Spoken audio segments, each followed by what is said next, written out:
Meskipun waktu itu ya nggak terkenal banget sih, tapi at least sinetron CTV gue udah pernah, sama Sandra Dewi 64 episode udah pernah jadi peran pembantu utama barengan terus sama Sandra Dewi di Cinta Indah. Oh kan. Main film meskipun juga sekelebat dibilang figuran ya enggak ya, karena ada skenario kan. Kayak peran pembantu utama juga pernah. Mungkin karena itu ketika ngelihat Mbak April punya muka kayaknya familiar gitu ya. Iya. Apa familiarnya kayak tantri kotak. Banyak yang bilang gitu. Oh, iya, Kamu tuh kayak tantri kotak loh Mbak katanya. Oke. Ntar tantrinya marah lagi.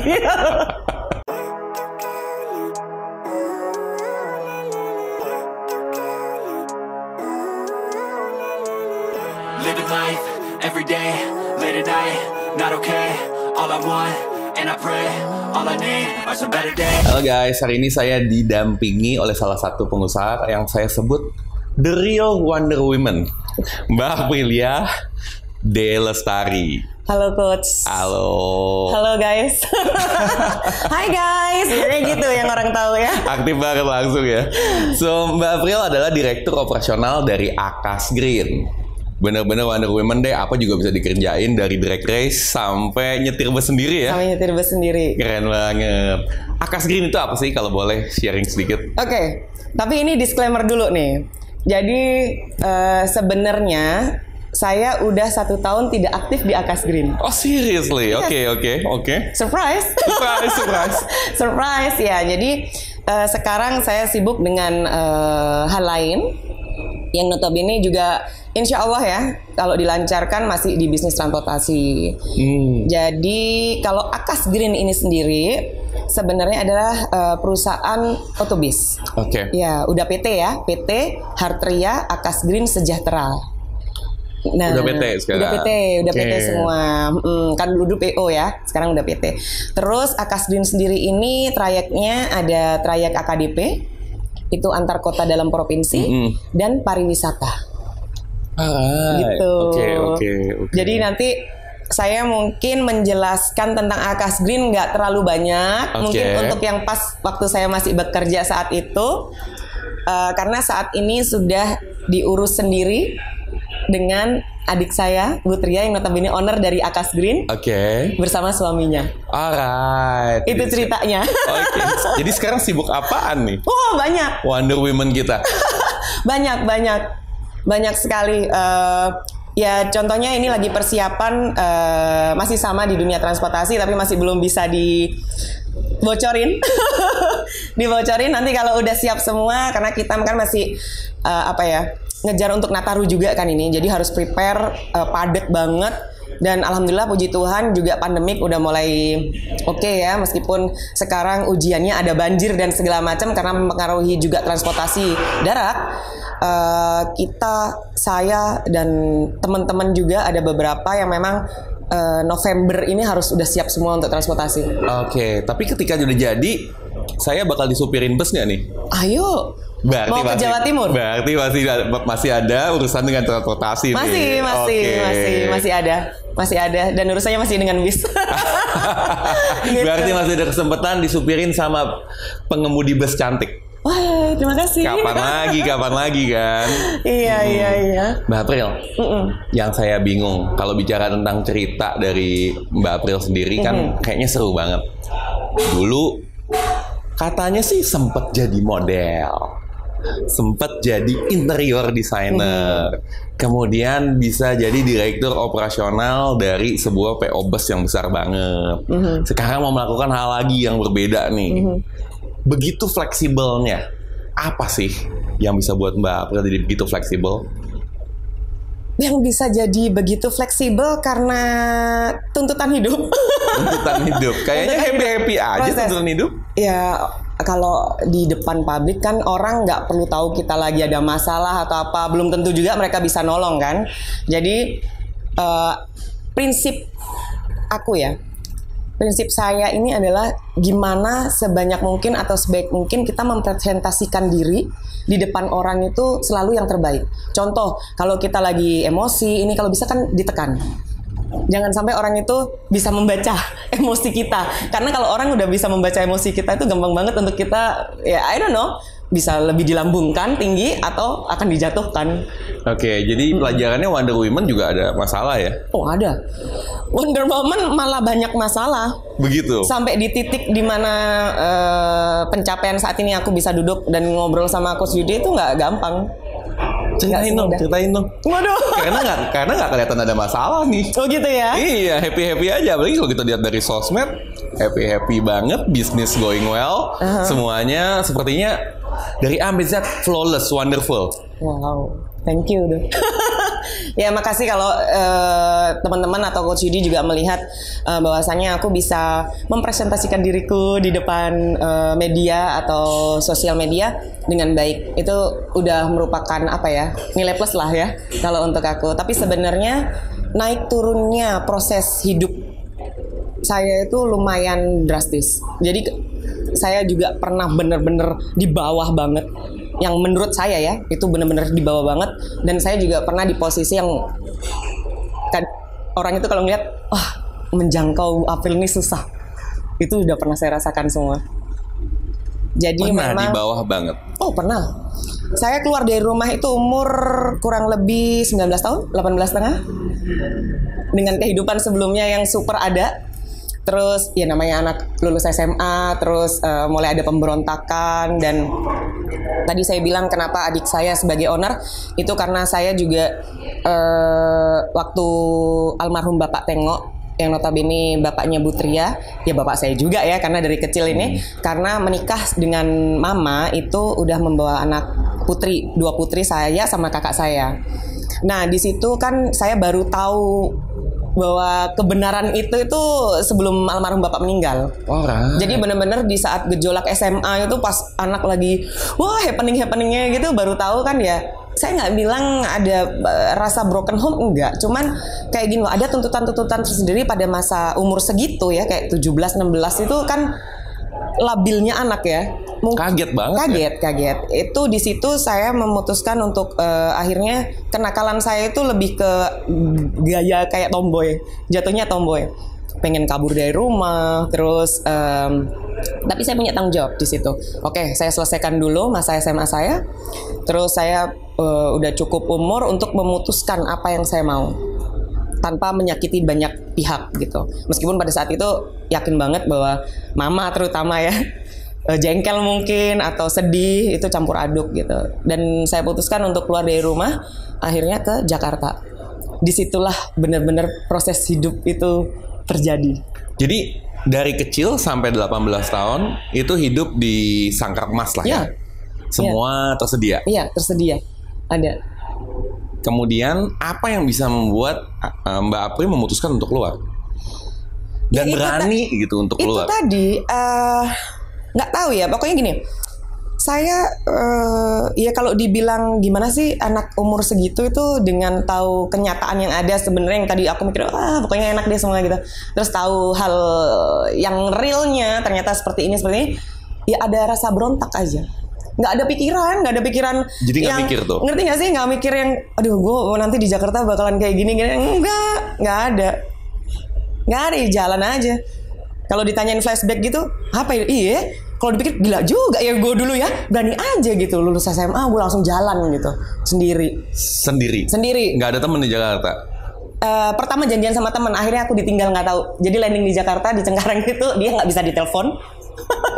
Serius nih. Dan aku tuh mungkin karakternya gini ya, aku punya karakter yang keras gitu. Otakku keras, mungkin orang banyak gitu, mamaku aja juga bilang gitu, kamu tuh keras banget orangnya gitu, mau ini harus ini gitu. Tapi aku nggak tahu, pada saat di usia aku saat itu, kemauan kerasku itu aku tahu tanggung jawabnya, aku tahu konsekuensinya. Di saat aku memutuskan keluar rumah, ya udah, I left behind gitu semuanya, kayak gue mau mulai semua dari nol. Jadi bawa satu koper aja? If something, 2 koper tetap 2 koper ya? Sama modal jual mobil dari kado ulang tahun almarhum bokap. Jadi tetap bawa uang lah. Tetap bawa uang. Tapi as you know, aku cewek kan. Ke Jakarta. Sendirian. Nggak ada yang jemput. Nggak ada. Ya itu tadi janjian sama temen mau dijemput, ternyata nggak ada. Ghosting Banget. Iya, zaman sekarang ngomongnya ghosting. Parah ya temennya ya? Parah. Sampai saat ini kayaknya dia nggak ngerasa bersalah deh. Masih kontak? Iya, akhirnya setelah 10 tahun waktu itu aku menemukan sosial medianya dan what happened with you? Tapi berkat you ya, I jadi menjalani proses hidup itu dengan benar gitu. Wah, seru nih. Jadi nyampe ke Jakarta, kemudian di ghosting, bingung dong? Bingung. Apalagi di usia segitu ya. Jadi pada saat itu ya aku nggak tahu ya, itu ke jalan Tuhan udah dikasih kali ya. Dan aku nggak ada niat jelek kan, maksudnya ke Jakarta itu memang aku pure ya karena ego anak umur segitu. Terus aku harus dipaksa waktu itu tuh harus kuliah yang bener gitu di salah satu universitas di Malang. Dan itu nggak passion aku subjeknya. Terus aku bilang aku mau nih, aku senangnya itu interior. Aku bilang aku mau gambar, aku mau bikin ini. Nggak bisa kan? Karena notabene namanya orang tua pasti pengen sesuatu yang anaknya lu harus pasti gitu loh. Kalau udah di sini lu pasti nih berarti hidup orang lu. tua keras banget ya? Lumayan sangat. Terus akhirnya saya memutuskan untuk keluar di situ karena nggak dijemput, kayak random aja gitu loh coach. Aku tuh juga kalau ditanyain flashback itu kayak bingung. Aku random aja, tahu-tahu aku di airport di Jakarta, aku ngelihat tour and travel ya, salah satu itu yang lagi terkenal. Oh, karena aku nggak dijemput, oke, aku harus ke tour and travel cari hotel. Hotelnya random juga. Hotelnya random juga? Random juga, dalam arti gini, kok ya yang aku pilih itu Jakarta Selatan dan yang di Tebet. Di Pancoran. Pantesan kita ketemuan di Tebet. Karena ini jagoannya Tebet nih. Jagoannya Tebet.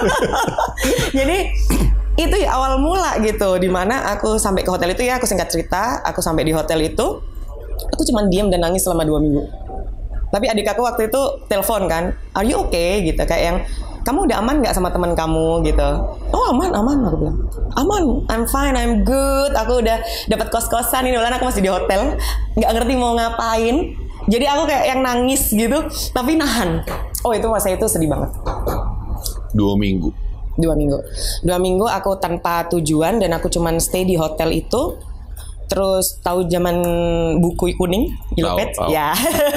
Itu aku buka laci hotel, aku cek iseng-iseng apa sih sebenarnya, apa yang aku pengen sih, apa sih tujuan utama aku gitu keluar dari rumah. Terus aku mikir oh iya ya, aku pengen sekolah sesuai dengan apa yang aku impikan. Tapi gimana caranya supaya aku bisa sekolah sesuai yang aku impikan, sedangkan aku nggak ada channel atau link di Jakarta. Meskipun dulu notabene sering banget ke Jakarta, tapi kan sama orang tua. Iya, beda dengan kita harus survive sendiri. Terus habis itu aku pikir, oh iya ya, gue harus punya link. Gimana caranya supaya uang aku nggak habis? Toh aku jual mobil tuh waktu ada ya mobil yang cuman laku kayak 80 juta. Ya emang gede sih. Kalau zaman itu gede ya. Gede. Tapi kan habis kalau you nggak kerja, nggak olah, nggak puter kan, masa mau buat makan doang.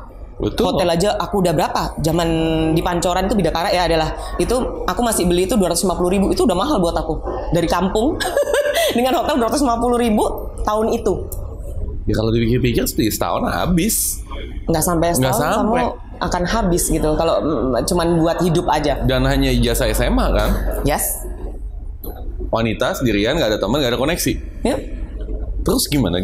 Terus habis itu udah aku cari-cari, oke. Ya Tuhan udah ada jalan kali ya. Jadi di page pertama itu tahu-tahu aku buka itu kayak udah ada yang orang nggak ngerti bekasnya orang atau gimana, namanya hotel ya. Ada lingkaran-lingkaran gitu loh. Dan itu kayak sekolah model, sekolah ini, sekolah itu yang kayak college yang cuma 3 bulan, 6 bulan kayak gitu-gitu. Tertujulah aku sama sekolah model. Oh, gua harus cari link temen dulu nih yang bener-bener gaya-gaya Jakartanis ya, zaman anak itu kan mikirnya Jakarta ya Jakartanis gitu kan. Akhirnya aku tertuju di salah satu sekolah model di Barito, terkenal pada masanya. Di saat itu ya. Di saat itu terkenal pada masanya. Akhirnya di situ ada sekolahnya yang bisa ngambil 3 bulan, 6 bulan gitu. Aku datang ke situ karena aku belum 21 tahun. Harus ada tanda tangan orang tua persetujuan untuk sekolah model. Akhirnya aku di situ berkelit lah intinya. Nggak bisa Bu, untungnya langsung ketemu sama direkturnya. Ada Bu ini ya, nanti kalau aku sebutin nggak enak gitu. Yang bantuin kasarnya gini, aku ngotot pertama mengolah supaya nggak bisa, orang tua saya di Australia dan gini, oh di fax aja nggak bisa gini. Sampai akhirnya aku di situ karena tertekan nangis. Aku ngomong lah, aku nih kabur dari rumah. Rumahnya ini KTP, iya udah ada KTP waktu itu. KTP Malang, dia bilang. Iya, emang saya orang Malang. Terus kamu tinggal di mana? Sampai akhirnya saya cerita bla bla. Dia bilang minta, kira-kira ibu bakal dituntut gak kalau bantuin kamu gini nih? Saya minta dia perjanjian bahwa tidak akan ada tuntutan jika ada yang menuntut. Semuanya orang tua kamu, saya nampung dan segala macam. Ada uang nggak? Dia bilang. Ada. Tapi saya nggak bilang nominal. Mampu nggak kamu kalau kos di belakang sini Hang Lekir? Ya kita pikiran ngekos itu paling 500.000 ya. Nggak ngerti pada masa itu 1.500.000 sudah kayak hotel. Paham kan? Kita dari kota kecil gitu ngeliat, 1.500.000 tapi mewah banget gitu ya. Namanya orang model pasti dia akan memberikan fasilitas yang kayak model ya, lu belajar model kan gitu. Sampai akhirnya oke, 1.500.000 aku pikir bayar bulanan, ternyata harus 4 bulan pertama. Jadi kayak yang duit itu cepet banget ya. That's true kan? Jadi kayak cepet banget. Tahu-tahu gue harus keluar 4.500.000 plus deposit 1.500.000 lagi dan bla bla bla. Udah dari situ aku oke lah, yang penting aku aman dulu. Start dari situlah hidup aku berjalan. Aku sekolah, aku cuma tinggal jalan kaki dari Hang Lekir itu ke Barito. Aku punya kos-kosan yang bagus, nyaman buat aku ya. Terus habis itu aku kenal dengan model-model teman-teman yang baru-baru gitu ya. Ada nilai A, ada nilai minusnya lah ya, macam-macam. Tapi thanks God Tuhan juga mungkin karena aku selalu doa dalam hati, Tuhan aku pengen ini aku nunjukin gitu bahwa aku keluar dari rumah itu dengan niat yang baik. Tapi pas lagi susah gitu nggak ada kepikiran mau balik lagi ke rumah tuh? Nggak bisa. Makanya aku tuh kayak aku tuh punya prinsip itu dari dulu, memang kalau aku udah berani terjun berarti apa yang ada di situ harus gue laluin. Walaupun ayah ibu pasti telepon kan, balik deh. Kalau almarhum bapak kan udah nggak ada. Kalau yang biologic father aku kan emang aku udah nggak tahu, nggak kontak gitu. Kalau almarhum bapak Pak Tengok kan emang udah nggak ada, jadi tinggal mama. Karena aku selesaiin dulu. Bapak waktu itu meninggal, almarhum Pak Tengok itu meninggal, aku kelas 2 SMA kan. Jadi berontak-berontak dari situlah sampai tapi akhirnya. Mama pasti telepon dong, balik dong. Waktu itu mama juga sangat disiplin orangnya, jadi kayak bersikukuh gitu. Wow. Tapi adik, terus eyang putriku almarhumah itu yang, karena aku sama eyang putri itu deket banget, sama almarhumah itu deket banget. Jadi dia yang tetap kontak, ayo dong gimana. Tapi aku kan selalu kalau ditelepon bilang I'm fine, I'm good, aku lagi kerja ini deh. Lah bullshit semua. Tapi aku nggak pengen bikin mereka khawatir kan. Ya udah, sampai aku dari sekolah model aku punya temen dengan nilai A, nilai minus juga ada, campur aduk. Di situ aku juga jalan Tuhan ya, akhirnya aku juga untung didekatkan sama teman-teman yang keluarganya masih lengkap. Terus kadang aku diundang makan ke rumahnya karena mereka mungkin kasihan lihat aku tahu gitu kan, aku sendirian. Sekolah model udah hampir selesai, aku juga ngikutin kayak catwalk dan segala macam dengan bayaran kayak 75.000 tapi ngekosnya 1,5 juta. Iya. Tapi kan gimana pun aku harus berjuang. At least aku buat aku tuh portfolio. Ngerti gak sih? Ya ngekos 1,5 juta kan karena memang dari modal yang aku jual mobil. Tapi kan aku juga berpikir di situ. Minus terus dong uangnya. Minus. Tapi di situ aku karena aku orangnya yang diem, jadi aku gerak cepet gitu loh. Aku akhirnya berpikir, ini setuju atau khayal nggak khayal ya? Aku tuh gerak, aku tuh otak itu aku putar terus gimana caranya supaya uang ini nggak habis. Aku tuh akhirnya balik ngitung lagi untuk pengeluaran akomodasi berapa ya gue, untuk aku ini berapa ya. Sampai akhirnya aku memutuskan, aku ini habis kebanyakan di mobile. Aku yang naik bis, naik apa, aku butuh transportasi ke sini-sini. Terus yaudah deh, masih ada duit sekian. Kalau aku beliin, waktu itu ya anak umur segitu mikirnya kalau beli mobil pasti lebih irit gitu kan, nggak keluar duit gini-gini. Akhirnya aku memutuskan untuk beli mobil, ngeliat di pos kota gitu pertama kali. Mobil Timor tahun 97. Second. Beli 43 juta. Terus akhirnya seminggu dipakai. Tekor ya di bensin ya. Sama aja dong. Tekor ya di bensin. Aku mikirnya tekor itu karena apa ya? Karena pengeluaran juga ternyata nggak jauh beda gitu loh. Hampir sama, cuman mungkin ya aku lebih ada pride gitu. Aku bawa mobil kalau untuk kayak casting kayak apa dan segala macam gitu lebih oke gitu kan. Tapi akhirnya nggak ada untungnya juga. Akhirnya aku tulislah di belakang mobil itu dijual. Dalam seminggu. Oke. dalam seminggu. Makanya nggak semua itu orang lihat saat ini tuh nggak semuanya berjalan dengan enak gitu loh. Dalam seminggu aku tulis dijual, lah kok ya untung coach. Untung. Jadi ada tahu-tahu di pinggir di tengah jalan gitu kayak mau minggir nggak gitu, dia telepon kan, ada orang telepon aku mau lihat mobilnya katanya. Oh oke, aku bilang kita minggir itu di Gatsu itu.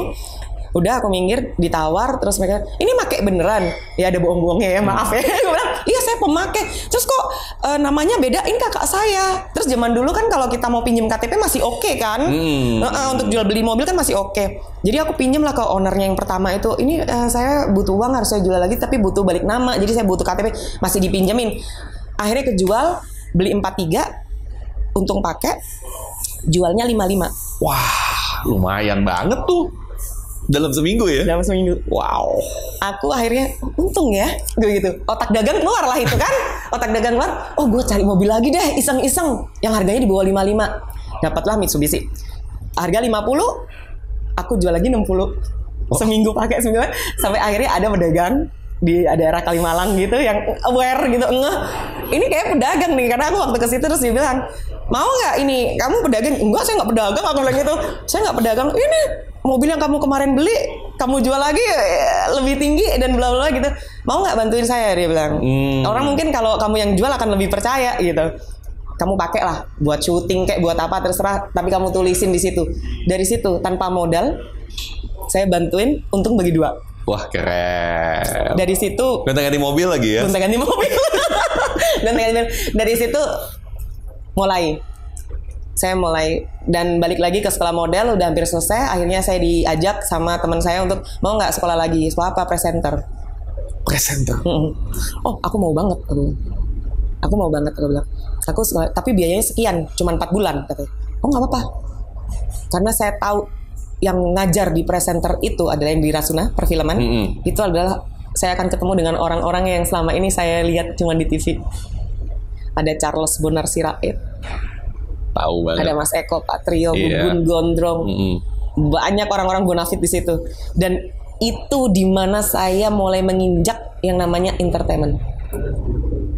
Wow, jadi sempat model, sekarang jadi presenter nih, entertainment nih, seru banget, seru. Karena di dunia model buat saya itu cukup untuk pembelajaran aja.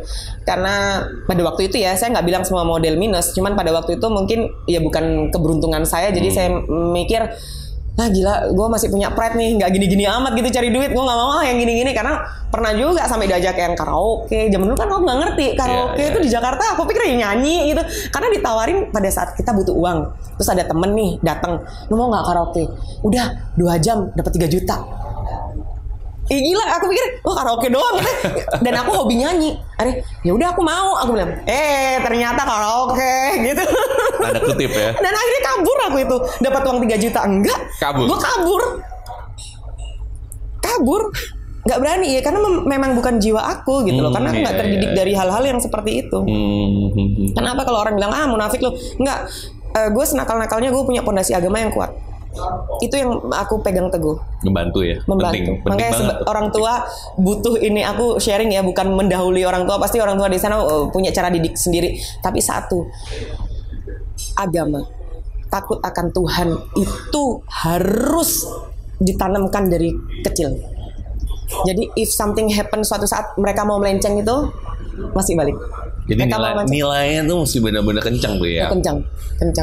Ya bayangin aku dari sekolah agama loh, madrasah, sanawiyah, fondasi agama kuat, meskipun aku pada akhirnya keluar dan bla bla bla gitu, tapi at least aku punya tanggung jawab. At least aku masih takut akan Tuhan. Nanti kalau aku ngelakuin ini, kira-kira Tuhan marah nggak ya? Walaupun godaan banyak ya. Oh iya, 100% banyak godaan. Udah aku alamin semua lah, tergantung dari kitanya. Godaan yang paling gila yang pernah dialamin apa? Selagi masih jadi model atau di dunia entertainment? Kalau godaannya semua tentang uang pasti. Perempuan sendiri di Jakarta lagi survive gitu. Terus banyak godaan-godaan, lu dapat duit gini gampang, lu dapat duit gitu gampang gitu. Itu godaan terberat ya. Aku rasa nggak cuma buat aku, buat semuanya, laki-laki pun juga bisa kayak gitu. Sedih. Kalau mikirin masa lalu ada sedihnya, tapi itu apa ya, pelajaran hidup. Makanya orang kalau bilang, ngeliat Bu April sekarang udah gini, kamu nggak tahu pelajaran hidup. Mungkin secara formal untuk pelajaran mengurus transportasi darat saya nggak ada. Tapi secara otodidaknya banyak. Karena kalau dari luar kan kelihatannya privilege banget nih. Ya, dari luar. Jujur sebelum saya ketemu lu Prel, maksudnya masih mikirannya kayaknya ini privilege banget gitu ya kan. Princess dari Akas Green. Nah itu sih si yang Kandi dari Akas Green gitu ya. Gak seakan pada kabur guys. Coach Yudi adalah motivator kan, bisa dibilang motivator. Bisa. Masa seorang motivator mau memperlihatkan sesuatu yang nggak baik? Bisa? Atau menjadikan contoh? Kan kita sebagai public figure, saya mau ngupload aja, itu harus mikir 1000 kali. Layak nggak? Karena kita harus ngelihat dampaknya terhadap kita punya follower ya mungkin ya. Betul. Karena apapun yang saya lakukan, balik lagi tadi, saya harus mempertanggungjawabkan. Gak itu pertanggungjawaban itu di dunia atau di akhirat kelak. Ini nggak munafik, saya bilang. Saya itu nggak luput dari dosa, dari sesuatu hal yang mungkin nista atau gimana, enggak. Cuman paling nggak dalam diri kita tuh harus ada gini loh, Coach. Sesuatu yang kita pikirkan, balik lagi ke pondasi agama tadi. Tanggung jawab, guys. Tanggung jawab. Penting tuh. Jadi apa yang saya upload, lu jujur, Coach Yudi tadi bilang sama saya tuh baru bikin YouTube itu 2020 ya. Betul. Sama. Loh, saya selama dulu aktif banget di Akas Green, nggak ada namanya sosial media. Instagram saya kebuka itu baru pas pandemik pertengahan, baru saya publik. Bis nggak jalan. Ya, 8 bulan itu sempat bis nggak jalan. Udah kayak pajangan aja di garasi Akas Green itu. Apa? Kita itu biasa gerak. Saya tuh biasa muter otak, nggak pernah saya itu diem. Kalau ngeliat gaya saya kan, wah ekspresif banget dengan ini. Aktif, seru banget. Aktif. Segala sesuatunya indah kelihatannya. Ya harus indah gitu kan. Orang kerja kerasnya banget gitu. Endingnya harus indah.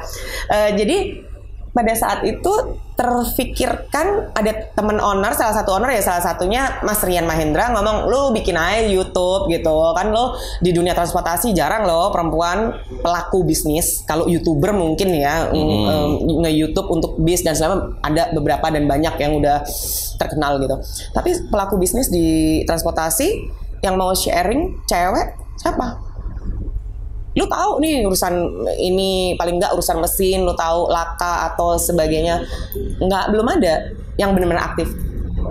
Ya iseng-iseng punya iseng kok menghasilkan, lumayan ya. Iseng-iseng. Gue bis nggak jalan nih, tapi bulanan tahu-tahu monetize dari YouTube.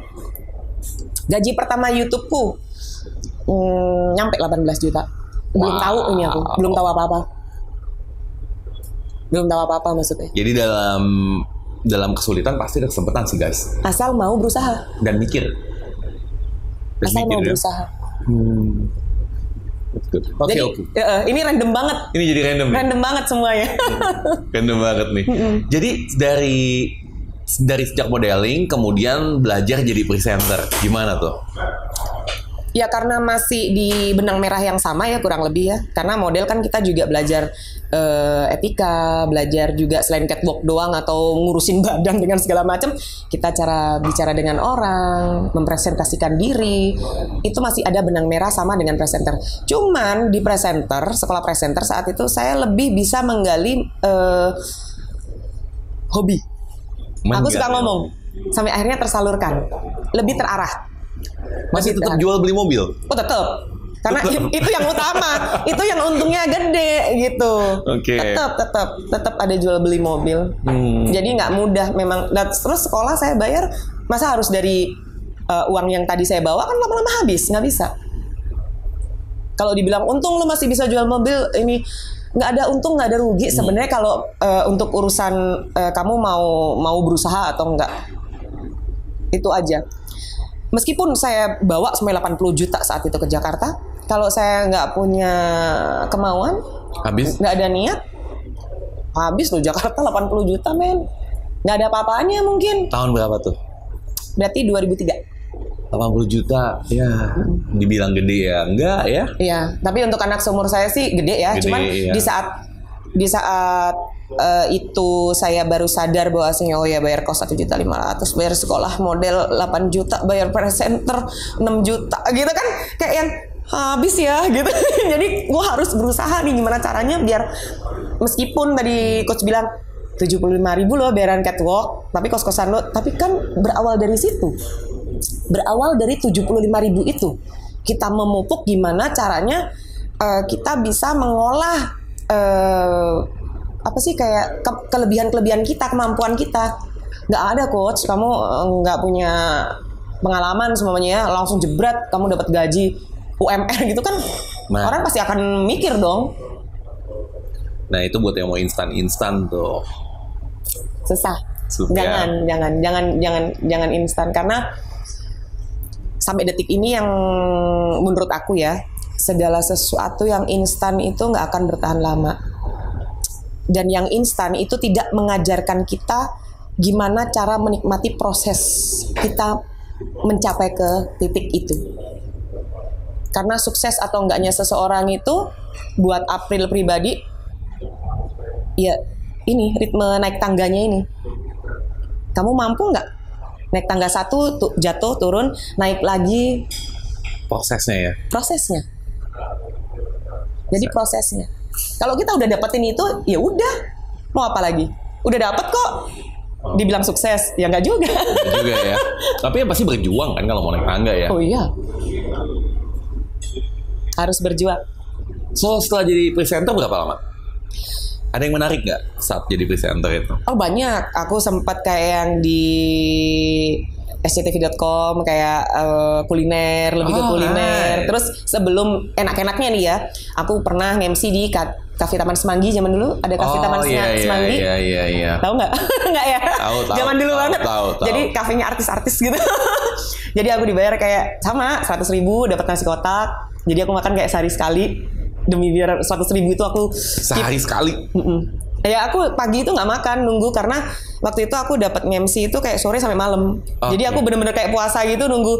Ntar kan aku makan ya nasi kotak gitu. Berjuang ya berarti ya. Untuk makan juga harus. Oh iya. Kalau bisa hemat ya. Aku pernah sebelum dapat itu waktu sekolah aku bener-bener nggak makan. Dan itu aku anggap kayak model kan. Jadi kayak gue nggak boleh makan nih kayak gitu. Tapi bukan karena modelnya, karena emang nggak ada duit. Maksudnya bukan nggak ada duit kayak gimana. Aku pernah di titik dimana aku tuh takut banget ngeluarin ini tinggal segini. Jadi ada keparnoan tersendiri saat itu tentang uang. Aku ada, ntar kalau aku keluar ini, iya kalau besok aku bisa ini gitu. Sampai sempat kayak gitu. Sempet. Parno untuk keluar uang. Sempet nggak makan berapa hari? 3 hari. Beneran. Jadi aku kayak bukan nggak makan pure ya. Aku kayak cukup beli segepok pisang gitu yang di pasar itu, pasar Mampang. Pisang yang 1 gebok gitu, yang kayak aku cuman beli kayak 5.000. Itu aku makan untuk 3 hari. Udah. Karena ketakutan nggak bisa lanjut. Ada mas. Jadi bener-bener ini ya menantang banget ya dompetnya saat itu ya. Sedangkan pengeluaran terus menerus keluar. Iya. Dan sebenarnya iya, kalau pengeluaran tetap akan ada terus kan, kita nggak pernah tahu gitu. Cuman aku tuh tipe orang yang prepare banget. Jadi gini, aku tuh makanya memanage uang itu aku pinter sekarang gitu. Karena proses itu tadi, aku nggak pernah mau beli sesuatu yang nggak aku butuhkan. Nggak pernah mau beli sesuatu yang nggak dibutuhkan. Sampai dulu pernah ada yang komen kayak, Bu April, jeansnya nggak ganti-ganti nih setiap ngevlog. Lalu mana tahu gue jeans ada berapa dengan model yang sama. Bener iya kan? Juga, iya sih. Bener dong. Iya. Kalau dan makanya prinsip itu dia. Kalau aku suka jeans itu, ya gue akan semuanya aku butuh nih. Aku akan beli ya 2-3 deh. Kan gue nggak tahu. Ya emang gue suka aja. Tapi kan aku butuhkan. Gak mungkin aku beli satu aku pakai sebulan itu terus kan merusak dong. Iya benar. Gitu loh. Jadi aku nggak pernah mau beli apa yang aku butuhkan, kayak semuanya. Oh aku ini udah masuk sosial media nih, cepret gitu ya. Besok nggak gue pakai. Aku pernah di fase itu. Aku pernah di fase itu setelah aku bisa kerja sendiri dan mendapatkan uang. Tapi namanya basic udah ngerti cari duit itu susah ya. Nah, Itu kan kayak rewards aja. Kayak rewards aku pengen beli ini beli itu gitu setelah aku mendapatkan uang sendiri.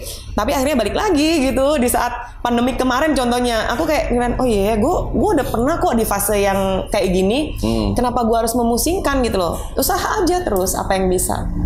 Dan gue masih punya baju banyak. Kenapa nggak gue bongkar-bongkar, gue pakai lagi. Bodo amat kemarin udah difoto di sosial media. Ya karena semua sekarang serba digital kan. nah ini penting nih guys. Jangan beli sesuatu yang nggak dibutuhin. Oh ya, harus yang dibutuhkan. Banyak banget yang jatuh miskin gara-gara beli sesuatu yang nggak dibutuhin ya. Bener, dan percaya nggak percaya Tuhan itu marah loh. Meskipun Marah. nggak secara langsung. Kalau kamu kasarnya mubazir ya. Makanya setiap aku beli sesuatu, aku sudah mempreparekan apa yang harus aku keluarkan. Semuanya aku harus beli baju nih 1. Oke, berarti 2 atau 3 aku harus sudah keluarin. Gitu. Memang aku udah butuh dan ini bisa dipakai untuk yang lain, orang lain gitu. Jadi udah dipikirin dulu ya. Udah aku pikirin. Udah di-prepare ya. Sebelum aku beli, aku udah pikirin mana yang harus aku keluarin. Bukan malah kebelikan, gue udah beli nih, terus bingung, ditaruh di mana ya? Gitu aku nggak suka. Biasanya begitu ya. Saya nggak suka. Jadi presenter berapa lama? Lumayan lama, tahunan lah. Setahunan. Setahun lebih. Itu kan kayak random ya. Aku akhirnya main sinetron, terus ngambil job presenter juga. Main sinetron juga? Wah, pengen tahu peran pertamaku? Aku langsung peran utama loh. Oh, seriously? Judulnya Di Sini Ada Setan. Pernah Di Sini Ada Setan? Pernah dengar nggak? Dulu ada Raffi Nagita. Kayaknya pernah. Di Sini Ada Setan. Raffi Nagita masih kecil-kecil. Ya, aku juga masih kecil-kecil lah kasarnya. Di Sini Ada Setan. Aku langsung dapat peran utama. Oke. Seru ya? Seru banget. Baru. Kok bisa gitu, bisa jadi karena peran utamanya setan. Oh. jadi setan ya. Jadi setan ya kan di sini ada setan. Jadi dapat berapa puluh episode waktu itu, tapi jadi setan terus. Gak tahu itu jadi kuntilanak, gak jatuh jadi terus. Tapi zaman itu aku dibayar kayak per episode 800.000, itu gede banget. Gede banget. Dan mereka stripping. Kejar setiap hari. Jadi kayak yang kita dalam satu hari aja bisa nyelesain 2 episode gitu kan. Terus setiap minggu aku dapat gaji. Tapi mukanya gak kelihatan dong kalau jadi setan. Gak kelihatan. Tapi dengan bangganya I call my mom and my family in Malang. Aku bilang, wah ini main sinetron nih, gue jadi artis. Mana mbak? Katanya adik kan. Entar jam 8. Aku bilang kan jam 8 malam tuh mesti. Pas sudah ini selesai, kamu yang mana? Gitu. Tadi yang ini. Aku bilang kuntilanak. Yang diseling. Terus aku nakutin orang. Ya ampun. Tapi mereka langsung, iya udah bagus ya gitu. Intinya nggak ada yang instan kalau aku. Aku random banget. Aku main sinetron, aku presenter, aku nyanyi. Terus aku ya model. Aku juga jadi model video klip pernah. Ya di entertainment semua udah aku jalanin. Jadi nggak komplain ya walaupun dijadiin setan ya? Enggak. Kan biasa kan maunya saya maunya sebelah Raffi. Siapa gua gitu. Bener ya orangnya. Siapa lu gitu. Aku sudah masuk di situ aja pada waktu itu udah alhamdulillah. Thanks God, puji Tuhan. Gua akhirnya terakui. Maksudnya bahwa aku di Jakarta gitu. Terakui dalam versi aku ya. Meskipun pada waktu itu ya nggak terkenal banget sih. Tapi at least sinetron CTV gue udah pernah, sama Sandra Dewi 64 episode udah pernah jadi peran pembantu utama barengan terus sama Sandra Dewi di Cinta Indah. Oh kan. Main film meskipun juga sekelebat dibilang figuran ya enggak ya. Karena ada skenario kan. Kayak peran pembantu utama juga pernah. Mungkin karena itu ketika ngelihat Mbak Apri punya muka kayaknya familiar gitu ya. Iya. Apa familiarnya kayak tantri kotak. Banyak yang bilang gitu. Oh, iya, Kamu tuh kayak tantri kotak loh Mbak katanya. Oke. Ntar tantrinya marah lagi.